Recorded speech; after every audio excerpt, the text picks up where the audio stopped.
So Does the committee have it?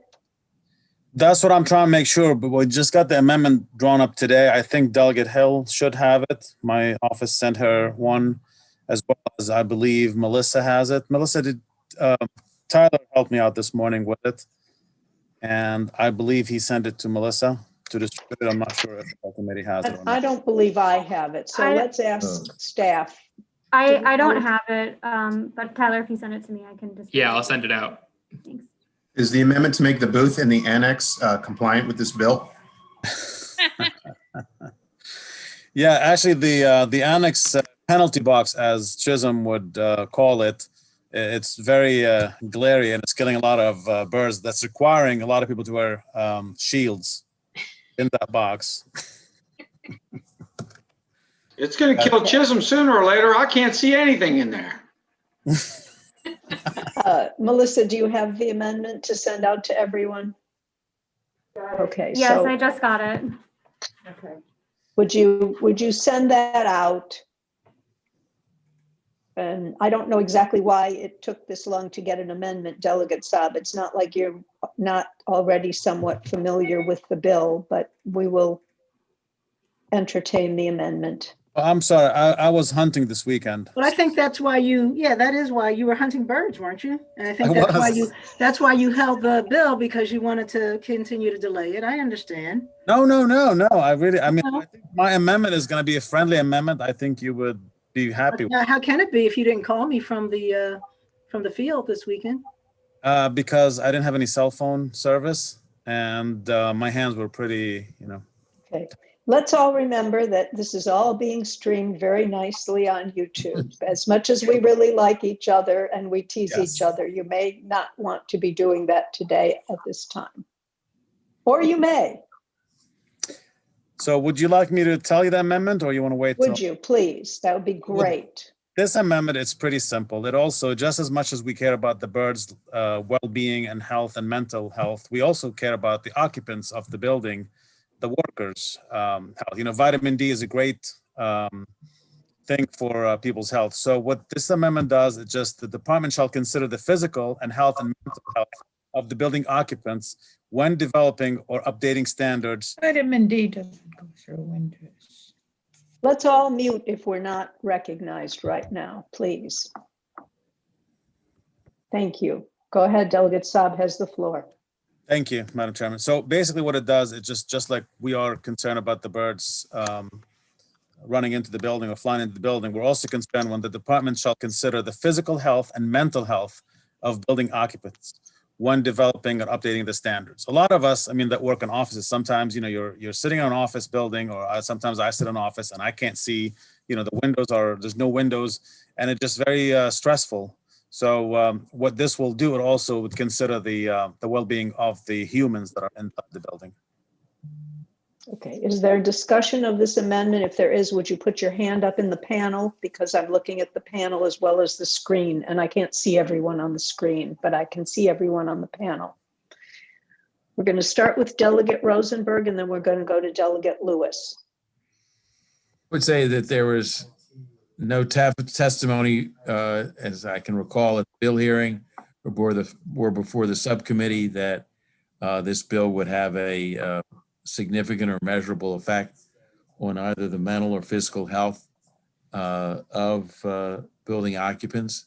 And this is the first we've heard of the amendment. So I would urge rejection of the amendment. Okay, Delegate Lewis, you're next, followed by Delegate Hill. Thank you, Madam Chair. Thank you, Delegate Saab, for this interesting amendment. I was just wondering, I'm not an expert in occupational health regulations, but I'm curious to know whether there may already be federal and state standards. OSHA may have some standards guiding construction, maintenance, ventilation, lighting, et cetera, and the State Department of Health might as well. Were you able to look into that before developing the amendment, Delegate Saab? I I didn't recently, but I don't believe that we have standards for windows because we have a lot of schools that don't have windows, a lot of some office buildings. So I don't believe that the state have any standards when it comes to that. Thank, This is a good addition that we can look at the well-being of the occupants too. thank you. Thank you, Madam Chair. Delegate Johnson, followed by Delegate Bendari. Thank you, Madam Chair. I found my answer in the bill itself, so that I got it answered. Thank you. Is it an answer that we need shared with us or not so much? Well, I wanted to make sure that the bill did not require no windows or required to replace the windows with other materials. And it really does not require replacing the windows, just to enhance them with some type of bird repellent material. It could be a tint, it could be anything. So it does not require replacing windows. Okay, thank you. I think that was worth sharing. Delegate Bendari, followed by Delegate Kerr. Thank you, Madam Chairman. Delegate Saab, I'm wondering, where does this amendment come from? Were there advocates for this amendment?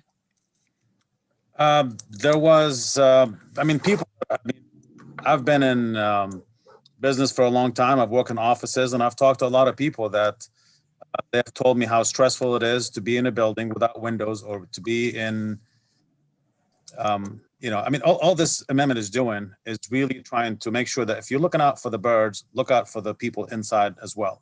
It's not really, I don't think there's advocates for the birds that much either. I think we advocate for mental health and health of occupant every day. But I don't think a lot of people are actually even aware of some of those bills to come forward on such bills. Thank you. Okay, Delegate Kerr, followed by Delegate Hill, followed by Delegate Kipke. Thank you, Madam Chairman. Delegate Saab, you mentioned the health benefits of vitamin D, but commercial windows are UV treated, so the UV rays don't get through, so there would be no vitamin D health advantage by having windows in the building. Well, so they claim that they're not, but the UV rays can still come through, or the vitamin D is just the sunlight. It's still beneficial. But again, it's also the mental health is what we are concerned about too, and that's what really motivated me to add this into the. Okay, thank you. Thank you, Madam Chair. Thank you. Delegate Hill, followed by Kipke, followed by Delegate Chisholm. And Delegate Krebs has her hand up too, but it keeps coming up as a clap, so it may be hard to see. Yeah, it doesn't come up for me. Go into the reactions, Delegate Krebs. I'm doing reactions and it won't give me that hand. Yeah, I had the same problem. I had to go to the bottom. Okay, I'll put you at the bottom. I'll put you after Chisholm. I don't know why. Delegate Krebs. Okay. Okay. So, Time out. Depending on okay, what. Delegate Hill has the floor right now. So please mute yourself if you're not Delegate Hill. Thanks, Delegate Morgan. So first of all, the issue about how much, when you do frostings and other things, how much light comes in. We've gone over that with Department of General Services 2 years ago and 3 years ago. And you actually, when the light is diffused, you actually get more light. I think Delegate Kerr is absolutely correct. It's not a vitamin D issue, which is why we tell people to get out of the office to get their vitamin D, because they're not getting it inside. And what General Services has said is that this would be one of many things that they take into consideration. So it does not supersede anything else. And that's why I think this amendment will be unnecessary, because we talk about practicable and within budgetary constraints. So as an example, if they're building a courthouse, as they point, that was one of their examples. They have very different priorities with respect to sight lines and shootings and glass interfaces and what they have to do to make sure that that is a secure and safe building. If it's off a highway, it has other things. So they would be looking at the health and safety without this amendment, just because that's how they do things. Okay. Delegate Kipke, followed by Delegate Chisholm. I thought I wasn't going to like Sid's amendment before I heard about it, but I actually do sort of like it. You know, part of what I've thought about all along with this is how might the department use something like this in a way that complies with the bill, but might not actually be in the best interests of everybody, purely from a cost perspective. And building buildings without windows is a lot cheaper than building buildings with windows.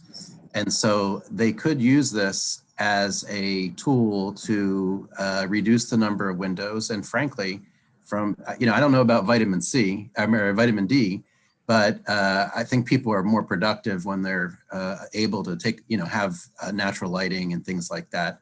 So I don't think his amendment does any harm, and it reiterates the fact that they need to consider, you know, that it's, you know, people's well-being in a workplace. So just throw that out there. Thanks. Delegate Chisholm, followed by Delegate Krebs, whose hand is now up permanently. Well done, whatever you did.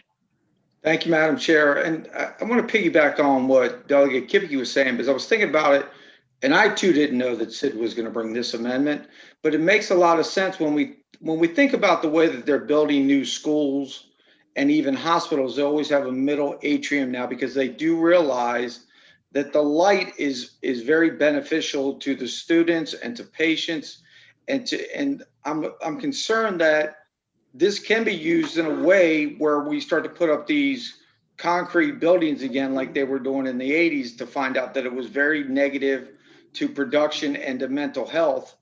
And if we put this into law, is it going to be used in a way to cut costs, but then have a negative effect on kids in school, one, or patients in a hospital to save money? And there's a reason they do a lot of studies before they build these buildings, whether it be a hospital, a public school setting. There's a lot of benefit to that natural light coming in. You're not going to get vitamin D or C. They're correct about that, but the natural light itself makes all of us feel better. It's tough to stay inside of a dark room for a long time, which most of us are now understanding better than we probably ever wished. Thank you, Madam Chair. Thank you, Delegate Chisholm. Delegate Krebs, then Delegate Hill. You put your hand back up, or did it just not go? Okay. Thank you, Madam Chair. I support this amendment, and here's why. Many of you don't remember, but years and years ago, 30, 40 years ago, this legislature wanted energy savings during the oil crisis years ago. And we built many, many, many dozens and dozens of schools throughout the whole state of Maryland with no windows. And me being a Board of Education member, we spent years replacing those schools. They took whole schools down in Howard County and our county just because there were no windows in the schools. They demolished them and rebuilt them. So, and it was for energy savings back then. And we all found that it wasn't, forget the energy savings, there is a mental health and physical health part of having light. I don't know about the vitamin D, I don't know the science, but you Google it anywhere and natural light is a big deal. I mean, so I don't think that's something to argue. This bill says we're in about bird safety and it says about energy savings. And I'm concerned that if we don't put the language in, we need to make sure it is, as has been said, it is balanced with the energy savings and the bird savings that we look at, ensuring that we still have proper natural light for human beings that work in the buildings and go to school in the building. So I think it's a good amendment, practical amendment. I don't think it's, you know, just because it was presented today. If we're going to have a new rule, then anything presented today, we might as well not present. I think we got to have that discussion later because that's not how we've always operated, but I support the amendment. Okay. Delegate Hill, then Delegate Johnson. Sure. Just it's actually, I guess, more of a question to the amendment maker, and that is that since you voted no on the bill each of the times it came up, if we take this amendment, will you be a yes, and will all the other people who support the amendment be yeses on the bill? So Like to work as a this team. is Kipke. I'll tell you, I voted for the bill in the past. Every time this bill has come forward, because I like birds. I think it's nice. I don't want to see birds flying into windows, but I think, you know, a little balance here is, you know, important. Well, Is there I anyone think, else who wants to weigh in? Go ahead, I think Delegate Saab. I think this bill has evolved. I mean, I remember when, back in 2015, when I first heard it, and I don't remember who the sponsor was. It was, it wasn't, I voted against it. And I think I voted against it multiple times at the time because it was specifically, to birds. Now, Delegate Hill, you change it into more of, a consideration to the well-being. So I'm a little bit more, willing to support it because it doesn't just address the bird issues, but it also addresses the mental health of the occupants. So, I can only speak for myself, but I'm sure, Delegate Kipke, he said he would support it, but I can only speak for myself. And so you were saying you would, if we take the amendment, you will support it or you won't support it? Me or Kipke? I don't know, I'm talking to you, the maker Oh, of the I amendment. would support it. I think this amendment would make, a decent bill much better. Okay, I have Delegate Johnson on here as the last word in the discussion, and then we will vote. I might say something. Thank you, Madam Chair. I'm just Delegate trying to Johnson? address. Can you hear me? Oh, Yes, thank you, Madam Chair. perfectly. I'm just trying to address some of the things we're talking about. On the fiscal note on page 3, under state expenditures, it says replacing glass with other materials, concrete, etc., likely has little to no effect on construction costs, except reducing the market value of the building. So I don't know how much this bill is going to cause them to not put windows in, if it would reduce the market value of the building. I just wanted to throw that out there. Thank you, Madam Chair. Okay, thank you. Now I'm going to say this. Everybody, this is an amendment that it did come in late in the process. At the same time, this committee tries hard to make things workable for everyone, and I don't hear Delegate Hill feeling that this is gutting her bill. So we'll take a straight vote. I think what we'll do is we will say aye, and then all the people who want to vote against the amendment will raise their hands, as is the normal way we say things. So would somebody move the amendment? I move the amendment. Second. All those in favor say aye. All those opposed, raise your hands on the panel. I see one hand. If anybody else besides Delegate Lewis wants to raise a hand, now is your time. Delegate Hill, Delegate Lewis Young, and Delegate Carr. Is there anyone else who wants to vote no on the amendment? Delegate Belcastro, Delegate Sample Hughes, Delegate Johnson.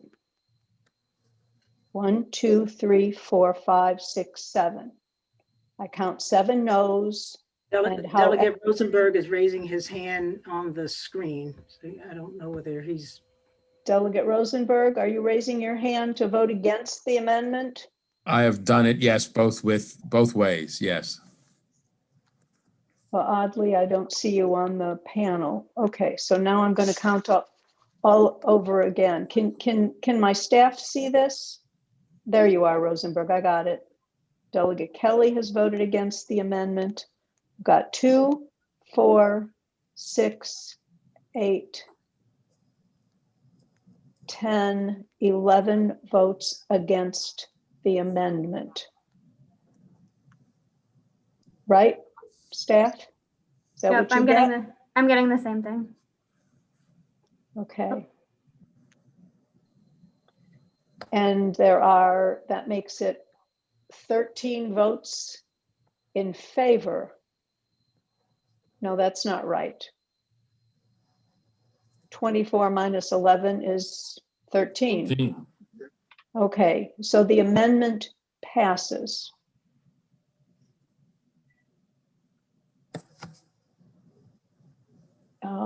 Is there any, would somebody move the bill as amended?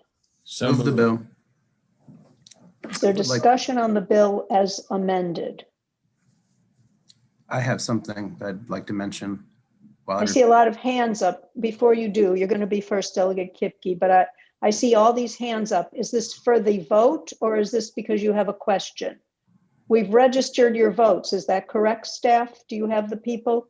Yes, we've got the votes down. So you can take your hands down from the vote. I will lower my hand. Voted no on the amendment, please take your hands down. If you have a question or discussion about the bill as amended, raise your hand, and I'm going to call on Delegate Kipke first. Thanks, Madam Chairman. I just want to, Delegate Johnson had mentioned in the fiscal note that it might not impact the cost, but anybody who has built a project, I've been a part of building restaurants, and every window you add dramatically increases the cost because you have to frame out the window. It adds a lot of labor to do that.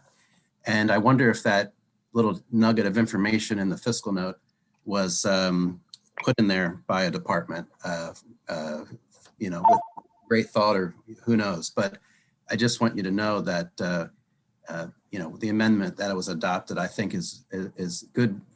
I wanted to reiterate that, it's good because I worry that this could result in fewer windows in buildings unnecessarily.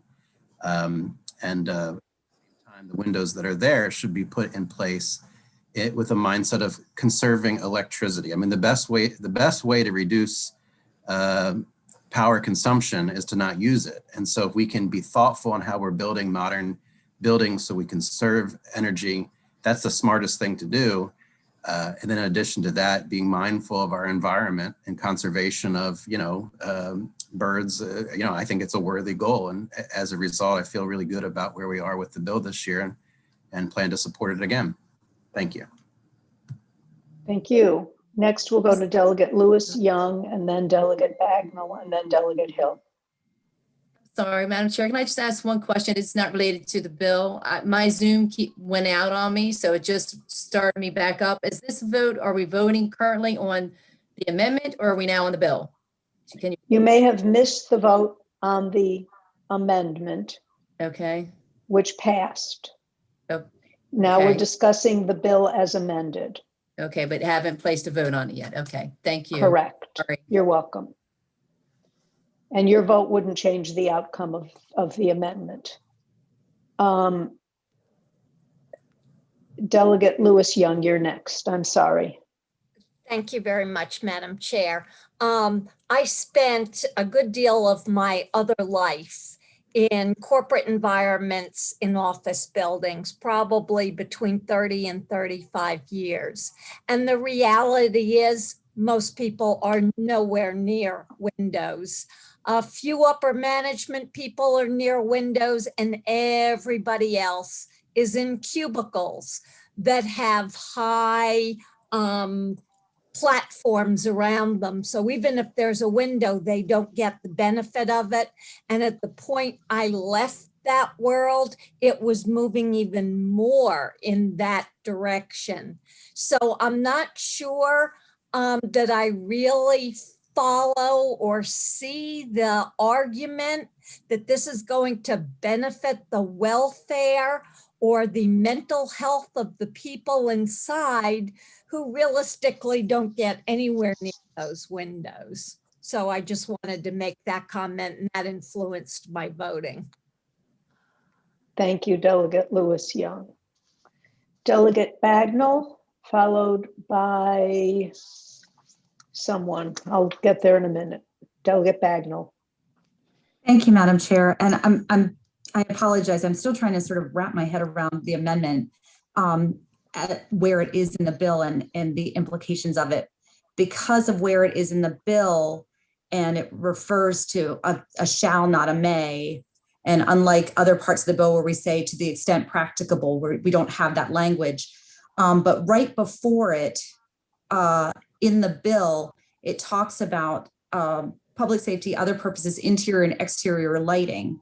So I'm just trying to figure out, and maybe council can determine if this would, as amended, would this have any implications for the interior of the building, or is this only confined to the exterior?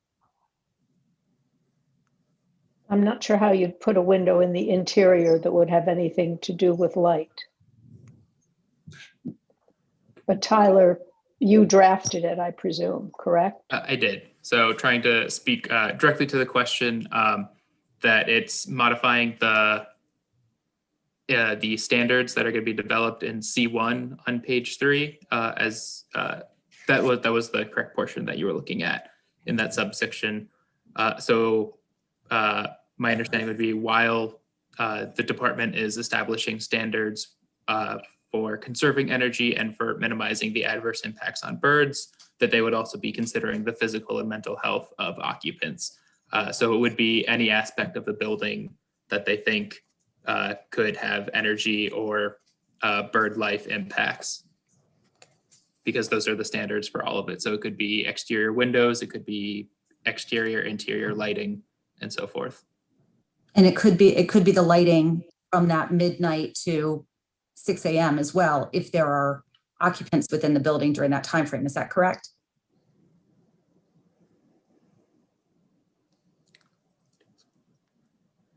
It could. The exception would still apply, but then the standards, so there would still be standards for that midnight to dawn time period. So it could impact that. Okay, thank you, Madam Chair. Are you comfortable with the explanation, Delegate Bagnall? I'm comfortable with the explanation, but I'm nervous about the unintended consequence, which is simply that it may mean that we can't reduce lighting. If I'm reading it as a shall, that we may not actually be able to reduce lighting from midnight to dawn, or from dusk to dawn, if there are occupants within the building. If the needs of mental and physical health supersede the reduction. To that, I would say that it's the shall is requiring the consideration of mental and physical health. So it's up to the Department of General Services. They shall be considering these energy standards, bird life impact standards, and building occupant standards or considerations. And how DGS weighs all of those together will be up to DGS and however they've decided to develop it. The bill doesn't prioritize them necessarily. Thank you, Madam Chair. You're very welcome. Let's see who's next. Delegate Hill, are you up again? I am, Madam Chair. Thank you. Delegate Hill. So I just I think Delegate Bagnall raised some excellent points, and I hear Delegate Kipke's point, and we always want to take sort of a holistic view. And I just want to stress again that, this is again, there's always an opportunity to make bills better, but I am, the amendment's already passed. I just want to say that this bill is the right thing to do from a cost standpoint. It's the right thing to do from an environmental standpoint.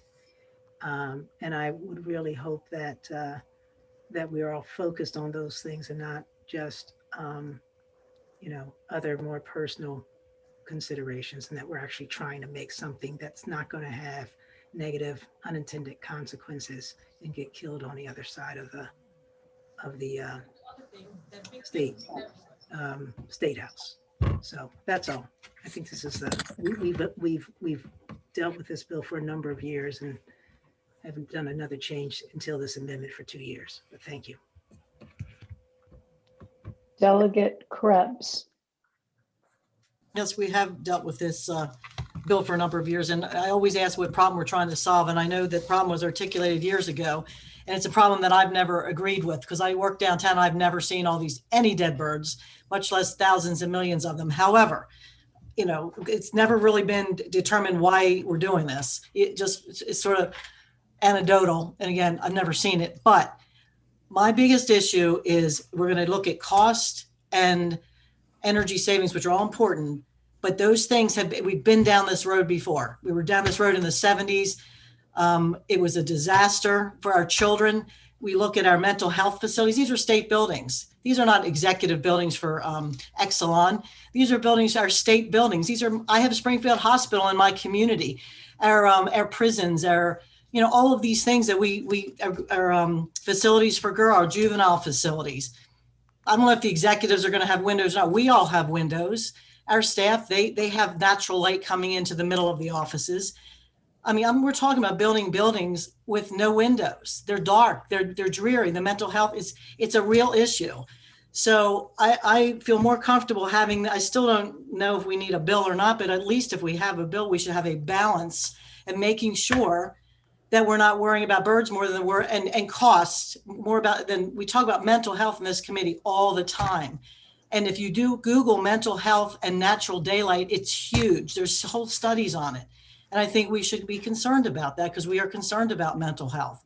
And I just want to make sure we care as much about the people as we do about, the birds. We don't care about birds when we build windmills, but somehow when we want to build buildings for our most vulnerable people in our state, which are our mental health facilities, our prisons, our drug facilities.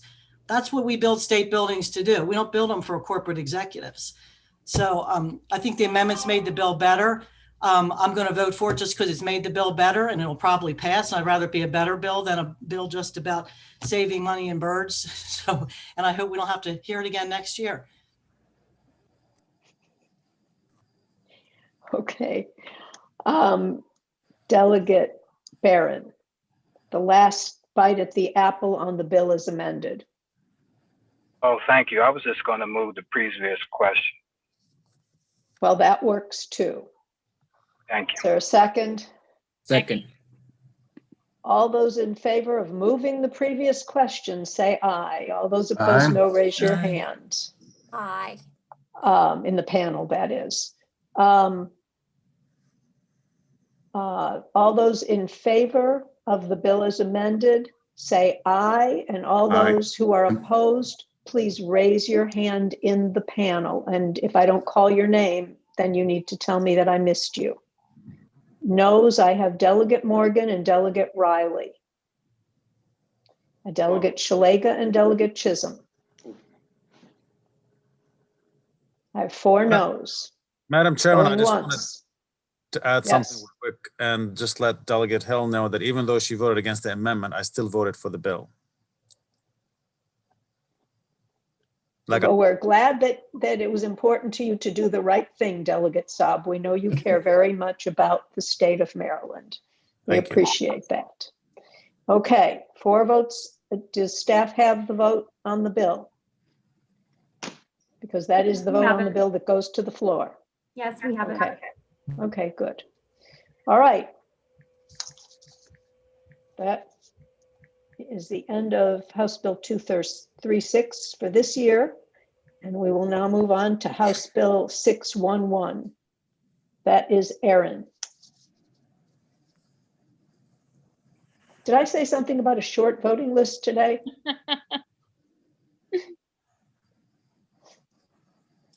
Hopwood, are you there? Aaron, you need to unmute yourself.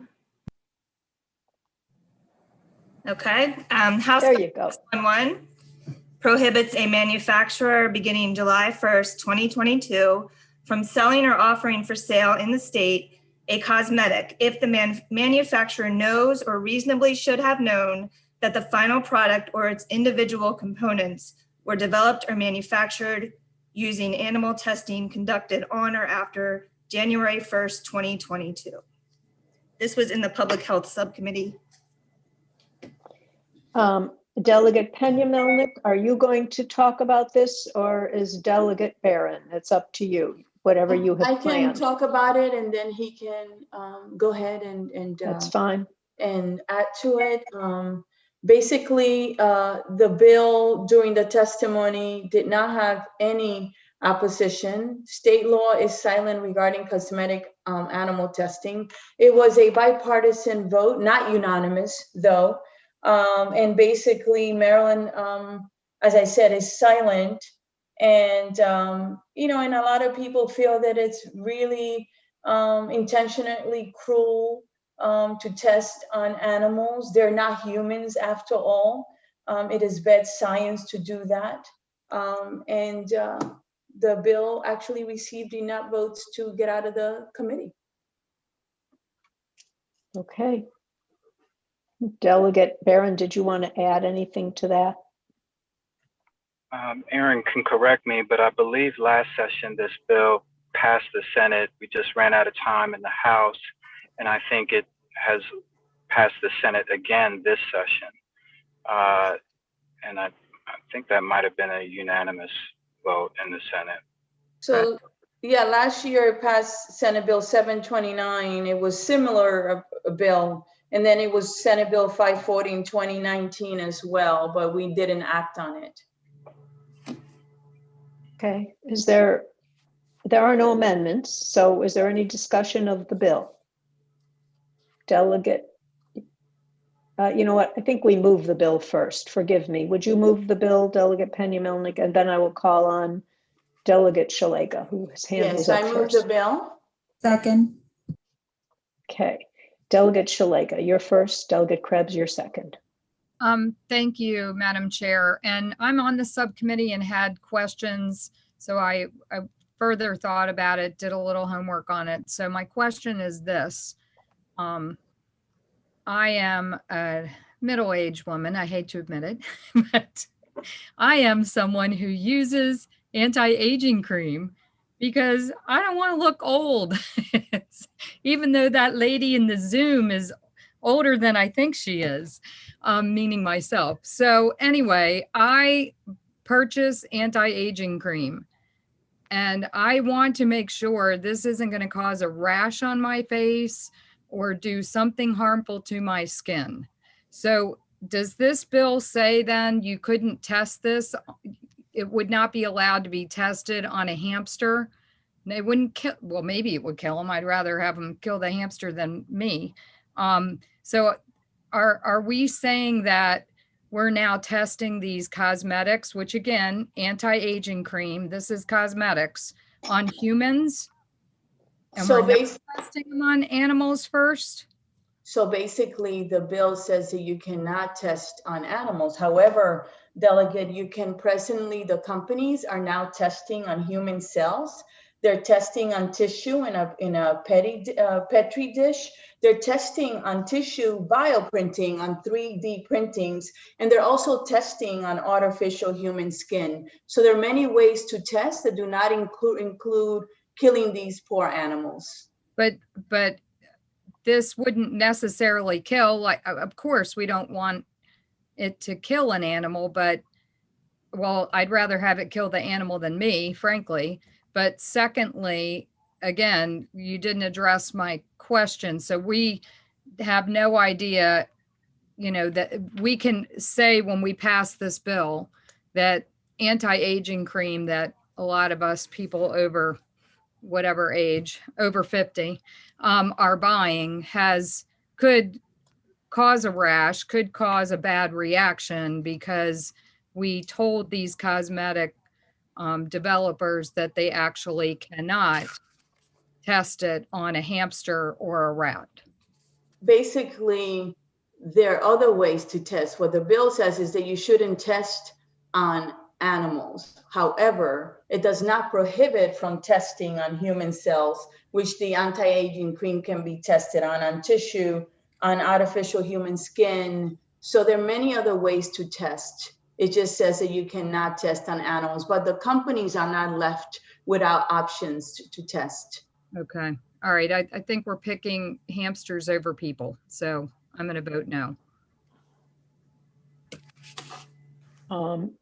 Next is Delegate, I thought it was Delegate Krebs, but I don't see your hand up anymore. So I'm going to go to Delegate Riley. Can you quiet him? I'm about to go on. Delegate Riley. Thank you, Madam Chair. Yes, I also was on the subcommittee and had several questions. Many of them either were not answered or they could not answer. So I'm going to ask a few more. I think the main one that stood out, first of all, was how many companies in Maryland is this bill going to affect? And even so, and the answer was, we don't know. Okay, which I think is, you know, pretty sad, in my opinion, that we're going to put a bill in effect that we don't even know how many businesses this is going to in fact affect in our current state. So I did a little bit, and even in the fiscal note, it says, even DLS said they had no idea. And I think that's bizarre. So I did a little bit of research on my own since subcommittee, and I just did Baltimore, just Googled it, Baltimore manufacturers. I mean, it's, you know, several pages. I don't know if you can see, but it's several pages here of companies that are in Baltimore. So then I went to makeup brands that test on animals, okay? And that list is unbelievably long, which I'm sure the sponsor of the bill realizes, and that's probably what she's trying to do. But it was so big and so thick that I actually had to stop my printer. And if you go through this list, oh my gosh, there's plenty of brands that everybody is very familiar with. You know, Bed and Body Works, Johnson and Johnson, and just go on and on and on. I mean, it's tons of companies that actually still test on lab rats or mice or whatever you want to call them. They have vertebrae like the bill says. So my other questions were, okay, so if it's manufacturers, okay, and then the bill, so I went, and like I said, the fiscal note was, you know, gave me a lot of information. And according to the fiscal note, it's going to be very, very hard to implement, okay, through our local law enforcement. And then the state's attorney's got to get involved. So here we're actually putting in this bill 2 different groups, 2 agencies of our current government that have to now do this, which will be extremely difficult because these ingredients are not currently on some of the labeling and the companies. So then I went and I see the bill does have some exemptions in it, which I like some of those. It helps the bill out. Okay. But then there's a section in there where it said ingredients and manufacturers. You have to go over to 21 CFR 700.3 and 701.12. I didn't know what that was. Okay. So I took the time to go over and look at that. And that's by, you know, your federal government. And according to this, manufacturers means in the bill that we have, it says manufacturer means any person whose name appears on the label of the cosmetic, okay, in accordance with the requirements of this 21 CFR 701 and 7.3. And in there, it says that manufacture, packaging, and distribution, all of them are within that article.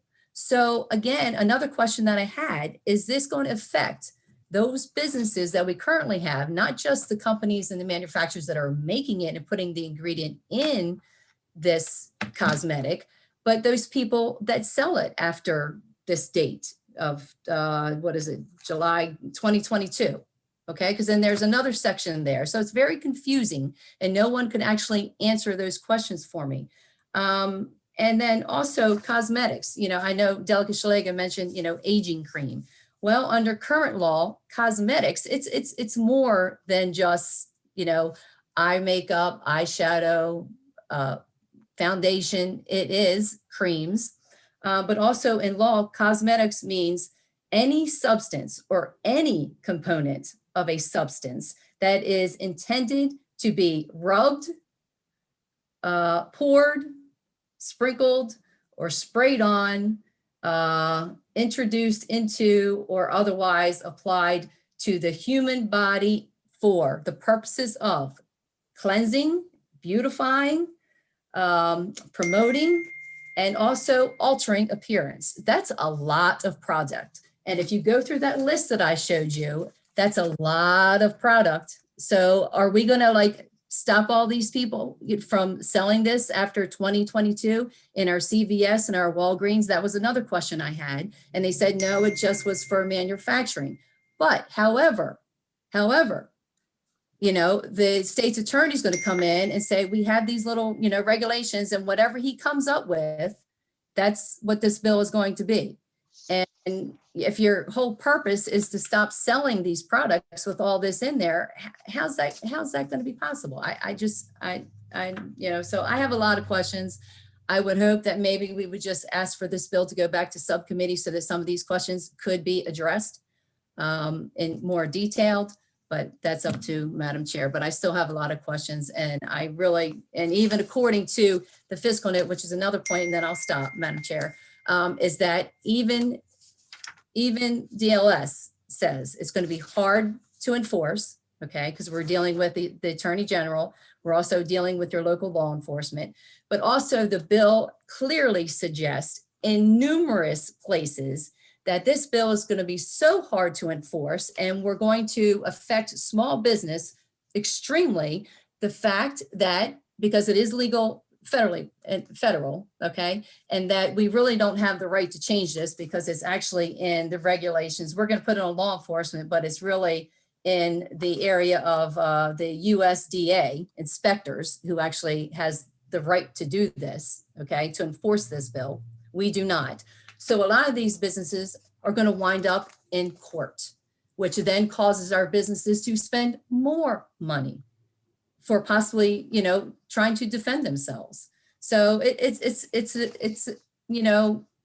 the bill has unintended consequences that maybe the sponsor did not realize, or it needs to be tweaked, or it needs to be needs to, I think be more clear about the bill.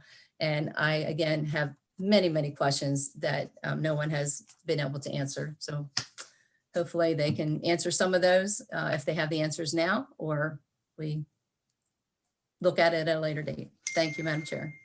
Thank you. Animal tested cosmetics already are banned in Europe, India, and elsewhere. China is the only country that requires testing on animals for all their products. This is already happening in some other states like California, Nevada, and Illinois. Illinois have laws. This is where we're headed. This is where we're going.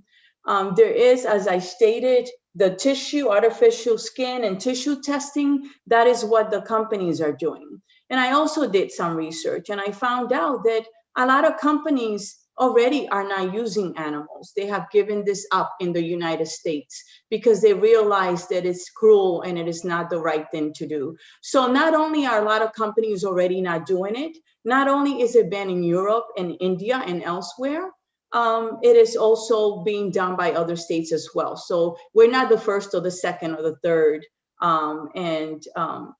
It doesn't seem to be a problem with these companies. And I went back and I reviewed the testimony for this bill, and there was no one in none of the manufacturing companies, no one actually came, and that they came and objected to it as well.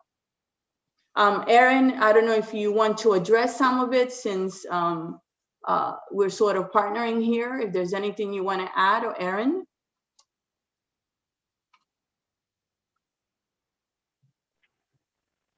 Sorry, did you say Erin or Eric? Actually, both. No, I just, the personal care products industry did support this legislation. I think if anyone would not be in support of this legislation, it would be them. And part of their reasoning was for uniformity among the states, as 3 other states have passed this legislation. And also, I do think if the retailers had concerns, we would have absolutely heard from them, because on similar bills, they are definitely a group that would step up. Okay. I will now turn. Let me remind people that we do allow people to hold a bill. You do serve on the subcommittee, so you've been a party to all the discussion. I'm not sure that there will be more information that is available, so I'm not sure of the point of holding the bill, but as long as we're not so close to crossover that it's a problem, we allow people to hold a bill for one time, as long as we're not up against a wall. So you have that choice. I will now call on Delegate Lewis Young, then Delegate Saab, then Delegate Krebs. Thank you, Madam Chair. Delegate Pina Melnick made many of the points I was about to make. Like one of the former speakers, I'm a consumer of many of these products, including those anti-aging ones. And I have made it a practice when I purchase to ask or to read the labels to see if it's animal tested.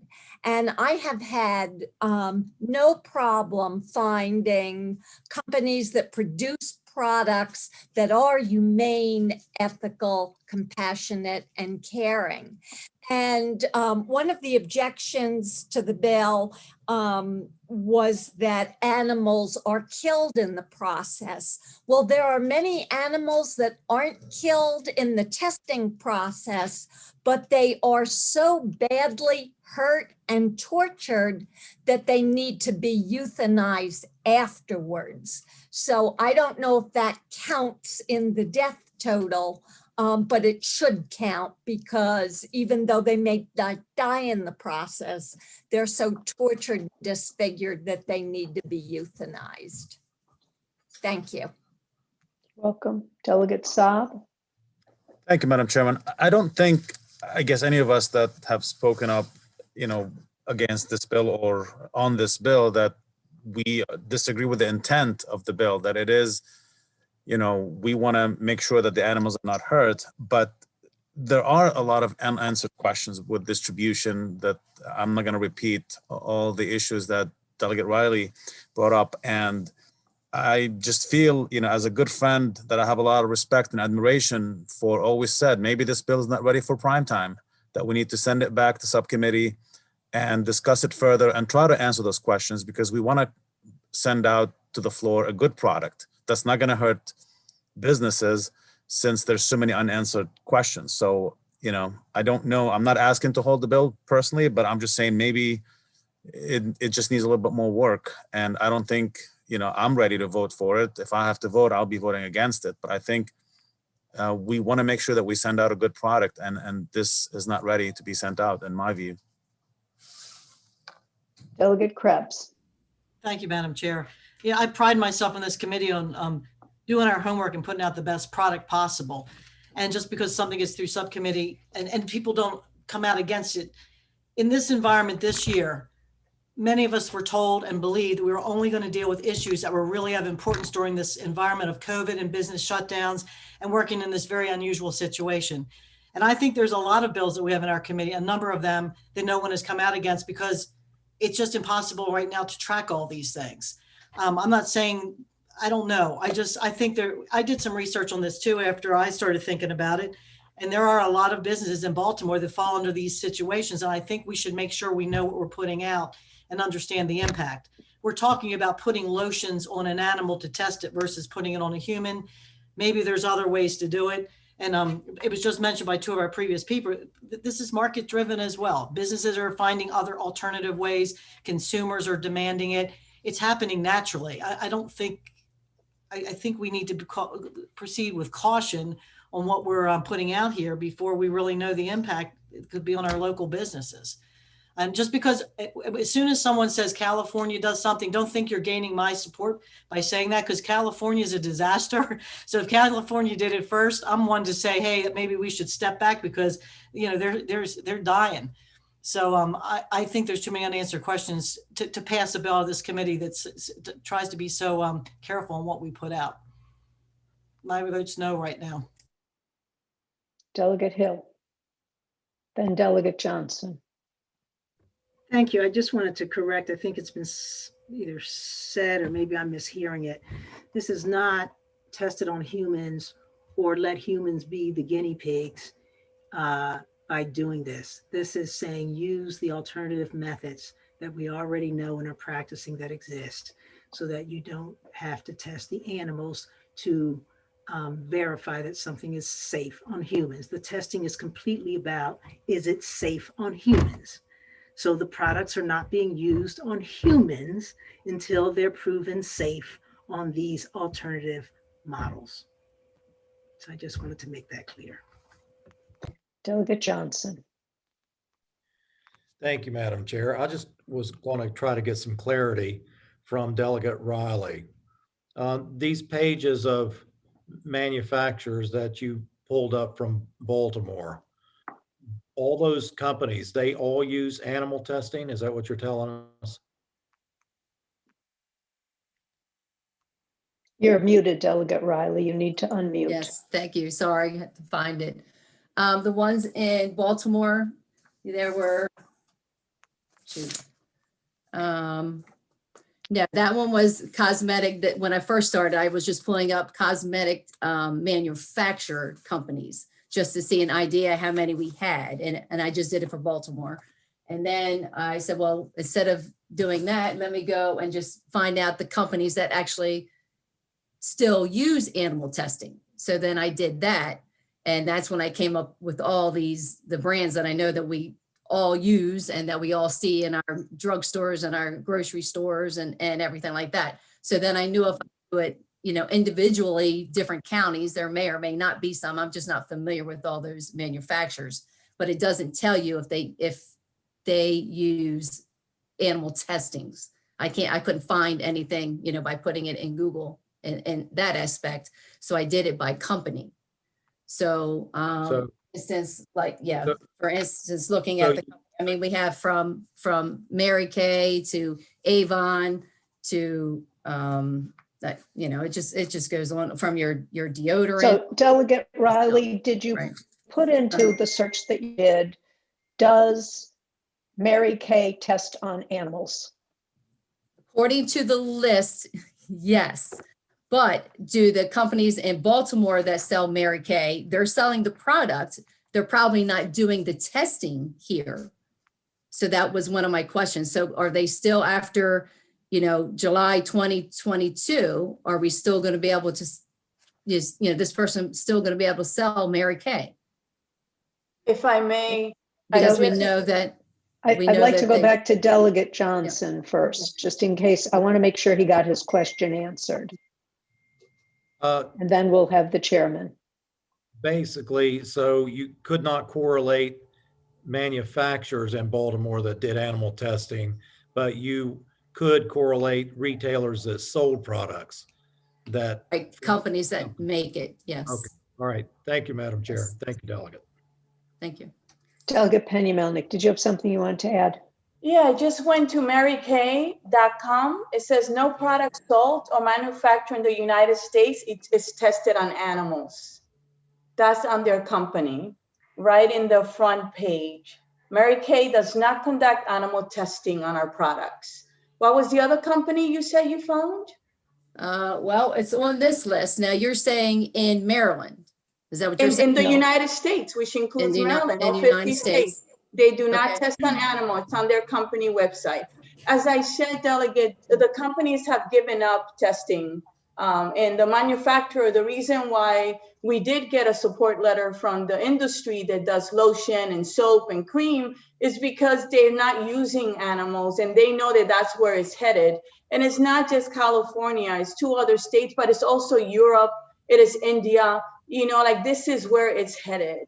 And they want consistency and they want the laws to have some uniformity. But that was one company that I looked as well. I would be, if it's okay with the chair, after we have this discussion, I will be interested in getting your list and I will go ahead and look at it and call, because I just did a quick search like the chairman suggested. And I found it right up there, bang, we do not test on animals. So I'll be willing to do that for the companies and make some calls. Okay, I appreciate that. My pleasure. Okay. I just add one quick point. In the bill, it applies to manufacturers, and it says in the bill that a manufacturer means any person whose name appears on the label of the cosmetic. Right, and then when you go to that Article 21, it says it includes manufacturer, packager, and distributor. So their name would have to appear, though. It has to. That is current law. That will be on the labeling. So, yeah. And that's who it applies to, manufacturers. Right. So then it's the manufacturer, the packager, and possibly the distribution center. So no, am I just hearing the a motion? manufacturer. Am I hearing a motion to hold the bill, a request, or am I not hearing that? I would like to make a motion to hold the bill and put it back to Okay. committee so that we can address. And we the can get questions. clarity on Thank 21 you. bar 701. Thank Okay, you. it's not a motion, actually, as I think Oh, about it. It's just just a it's just hold. a courtesy. That's my mistake, Okay. but it's just a courtesy. We Thank will you. hold that bill and get clarity on those issues. And I believe you are on the subcommittee, Delegate Riley Yes. and Delegate Shalega, so you'll both hear the answers to those questions. And may Thank I you, make Madam a Chairman. request, Madam Chairman? Yes. Delegate Riley, will you be so kind and send me the list that you got? If you could send it to myself, to Aaron, to Eric, and to Delegate Hill. We're I gonna will do divide up the work and we're gonna make the calls, okay? Oh, okay, thank you very much. And then would you like a list of the questions I still have unanswered ahead of time as well? Sure, that would be great. And then we can look for it and that will make the conversation worthwhile. Yes, we'll have it for discussion. Thank you very much. My pleasure. I would request that in the future, instead of waiting until after the subcommittee that you serve on has met, that you hold the bill in subcommittee and try to get your questions answered. I think that would be a more productive way to operate, but that's not to say that this is a bad way to do it. It's just a little less efficient. I see Delegate Johnson's hand was up first and then Delegate Shalega, but the bill is being held. Do you still want to speak? Delegate Johnson? No, Madam Chair, that was, I forgot to put it down. I'm sorry about that. Okay. Delegate Shalega?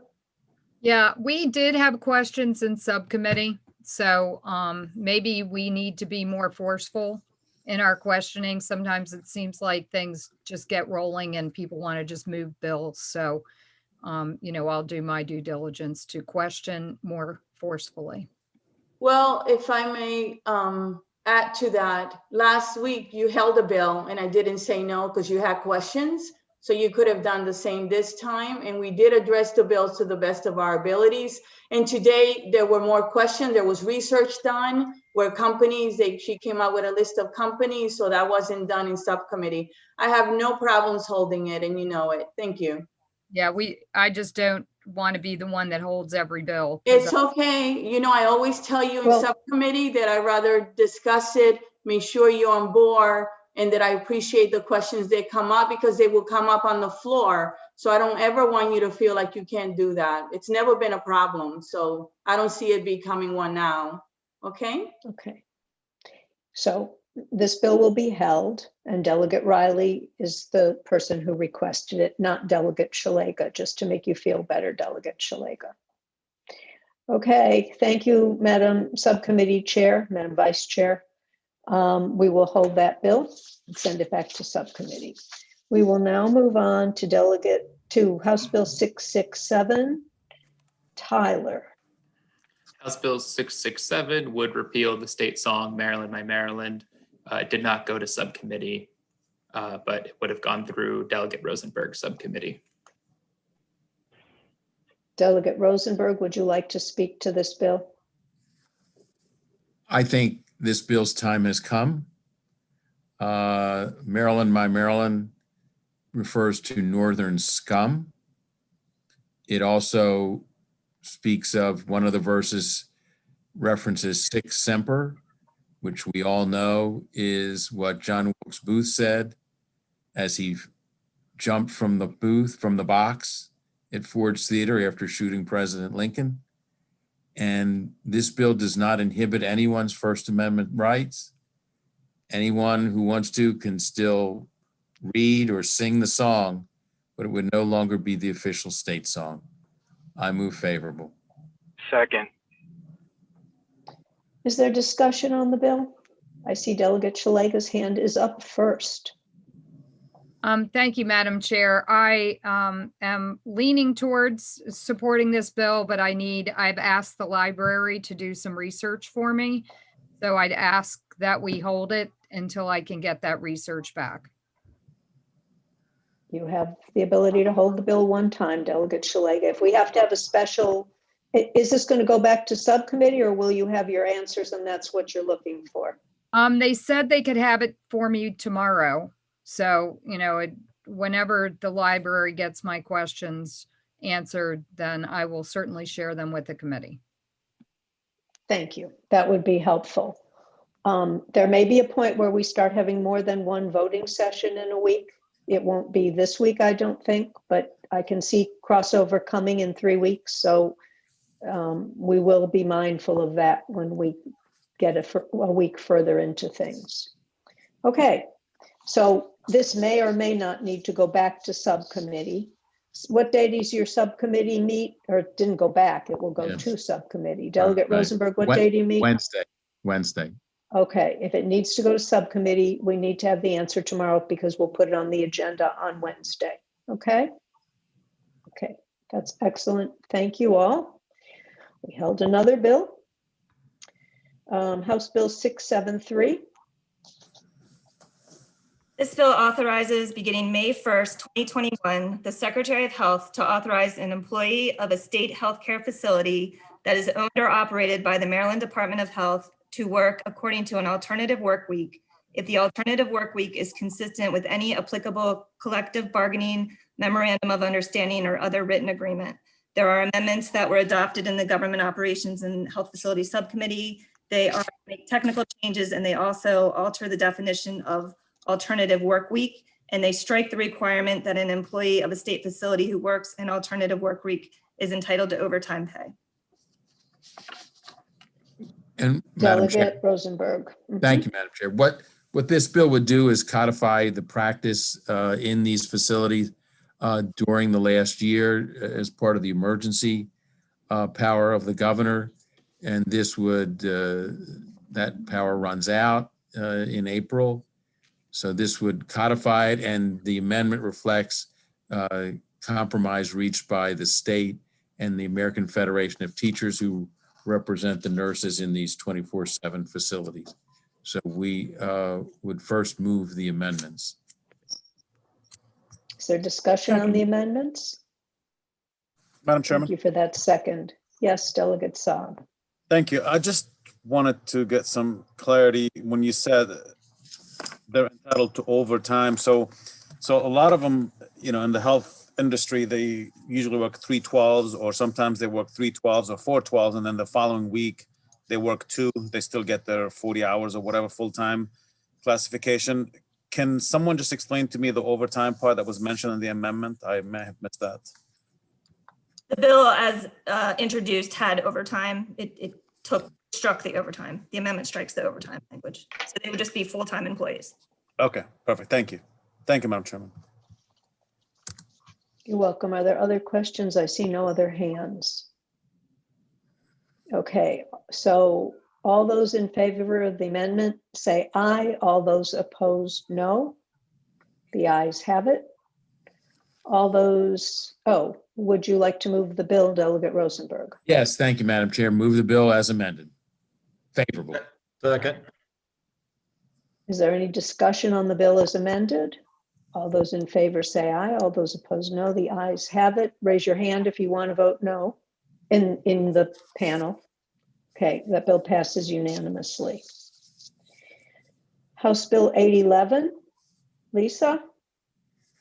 House Bill 811 renames the Maryland Social Workers Act as the Maryland Social Workers Practice Act and alters the act by requiring an individual employed by the federal government and licensed to practice social work in the state to comply with the act by repealing obsolete provisions, altering definitions, altering the number of required hours of specified supervision for a licensed certified social work clinical, redefining the social work rehabilitation process as the social work rehabilitation process, requiring the board to include disciplinary history, if applicable, on each electronic license record, specifying that the board must approve certain licensees to provide supervision in accordance with board regulations, and increasing the penalty for violating certain provisions of the act from $5,000 to $10,000. There is an amendment that moves the year in which the licensees will be required to get criminal background checks as part of the renewal process from 2021 to 2023. That was me. Yeah, Delegate Kelly. So this amendment, this bill and the amendment both passed the subcommittee unanimously. Was not a lot of controversy. The sponsor did a great job with some stakeholders getting them all on the same page. I'll move the bill. I'll move the amendment. Second, someone? Second. All those in favor of the amendment say aye. All those opposed, no. Please raise your hand. The amendment passes unanimously. Move the bill as amended. Second. Second. All those in favor say aye. All those opposed, no. Raise your hand. The bill passes unanimously. So House Bill 7.3 is the last bill on our list. So with that, I thank you all for your hard work. I want to give a No. particular shout Madam out. Chair, did I miss 123, the telehealth bill, at the very beginning? We've held it. It's going back to subcommittee tomorrow. Oh, okay. Thanks. Just want to make sure I didn't miss it. That's a good question. There's some technical changes that staff found that we need to make to the bill to make it work better. It's not a problem, but we wanted to make sure it was done right. I was 2 minutes So late we'll signing in. I didn't want to miss it. Thanks. Sure. We also have to do 873, I think. Yeah. Yes. Oh, you're right. I apologize. House Bill 873, Lisa. This bill requires the State Board for Certification of Residential Child Care Program professionals to maintain an electronic roster of all individuals certified by the board for purposes of electronically verifying certification. The roster must be posted on the board's website. An individual without website access may contact the board to verify a certificate. There were no amendments. The bill passed the subcommittee unanimously. It also passed this committee last year, same bill. Move the bill. Second. There you go.